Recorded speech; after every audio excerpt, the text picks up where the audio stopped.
महाराष्ट्र में राजनीति इस वक्त चरम पर है। नए सीएम शिंदे अपने पूरे फॉर्म में हैं और धड़ाधड़ फैसले लेने में लगे हुए हैं। इसी कड़ी में उन्होंने ठाकरे सरकार में बदले गए औरंगाबाद के नाम वाले फैसले को ये कहते हुए रद्द कर दिया था कि वो गैर कानूनी है और अब नए सिरे से नई सरकार के तहत फिर से नाम बदलकर अपना भौकाल दिखाया है। बता दें कि महाराष्ट्र के नए सीएम एकनाथ शिंदे ने औरंगाबाद और उस्मानाबाद का नाम बदलने का ऐलान किया है। महाराष्ट्र सरकार ने तय किया है कि औरंगाबाद का नाम संभाजीनगर और उस्मानाबाद का नाम धाराशिव होगा। इसके अलावा नवी मुंबई एयरपोर्ट का भी नाम बदल दिया गया है। अब ये एयरपोर्ट डीबी पाटिल के नाम से जाना जाएगा। हालांकि उद्धव ठाकरे सरकार की आखिरी कैबिनेट बैठक में यह फैसला ले लिया गया था और शहरों के नाम बदलने का ऐलान भी कर दिया गया था, लेकिन शिंदे सरकार ने इसे गैरकानूनी बताकर रद्द कर दिया और नए सिरे से प्रस्ताव पारित कराया।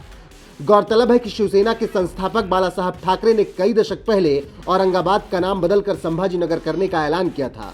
औरंगाबाद का नाम मुगल बादशाह औरंगजेब के नाम पर रखा गया था। ऐसे में शिंदे ने अब अपनी सरकार में नाम बदलकर बाला साहब ठाकरे के सपने को भी पूरा कर दिया है, लेकिन इस पर विवाद होना तय माना जा रहा है और पहले से ही विवाद हो भी रहा है, क्योंकि शिवसेना प्रवक्ता संजय राउत तो पहले से ही सवाल उठा रहे हैं। वहीं AIMIM के सांसद इम्तियाज जलील भी नाम बदलने पर सवाल उठा चुके हैं, जबकि ओवैसी की पार्टी महाराष्ट्र में एक्टिव है। तो ऐसे में शिंदे के इस हिंदुत्व वाले नाम पर सवाल अब लगातार उठेंगे ऐसा माना जा रहा है।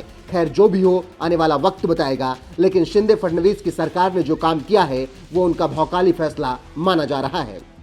औरंगाबाद के ऊपर ये मुद्दा लादा जा रहा है और 2% 3% ऐसे लोग हैं जो हर मुद्दे को जात और धर्म के नाम से देखते हैं उसमें। अब इसके अंदर भी कई ऐसे लोग हैं जो इसको हिंदू और मुसलमान का मुद्दा बना रहे हैं, जबकि ये हिंदू और मुसलमान का कोई मुद्दा है ही नहीं, हो भी नहीं सकता है। एक शहर से इंसान की पहचान जुड़ी हुई होती है।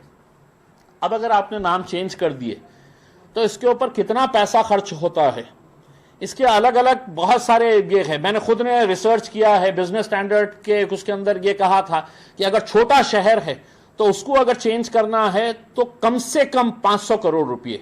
दिल्ली के एक सेक्रेटरी ने मुझसे ये बताया था कि सर मतलब अगर एक मिड लेवल का शहर है जिसके अंदर औरंगाबाद अगर आता है तो 1000 करोड़ रुपए सरकार के ऊपर बोझा पड़ता है, 1000 करोड़ रुपए का, इससे ज्यादा होता है। और ये 1000 करोड़ कौन सा, सिर्फ गवर्नमेंट डिपार्टमेंट्स के पूरे डॉक्यूमेंट चेंज करने के लिए। फिलहाल आपको बताते हैं कि संभाजी कौन थे जिनके नाम पर औरंगाबाद का नाम बदला गया है। कौन थे संभाजी? मराठा सम्राट और छत्रपति शिवाजी महाराज के उत्तराधिकारी छत्रपति संभाजी राजे यानी संभाजी मराठा साम्राज्य के दूसरे छत्रपति थे। महज 9 साल की उम्र में मराठा साम्राज्य पर शासन किया था। संभाजी महाराज का विवाह जीवुबाई से हुआ। उन्होंने अपने शासनकाल में 210 युद्ध किए, कोई भी युद्ध में हार नहीं मिली। संभाजी के पराक्रम की वजह से औरंगजेब बहुत परेशान था। जब औरंगजेब की सेना ने संभाजी को गिरफ्तार किया तो उन्हें इस्लाम में परिवर्तित होने के साथ साथ अपने सभी किलों और खजाने को आत्मसमर्पण करने के लिए कहा गया था, लेकिन वो तैयार नहीं हुए और बदले में 11 मार्च 1689 को औरंगजेब ने छत्रपति संभाजी महाराज की बड़ी क्रूरता से हत्या कर दी।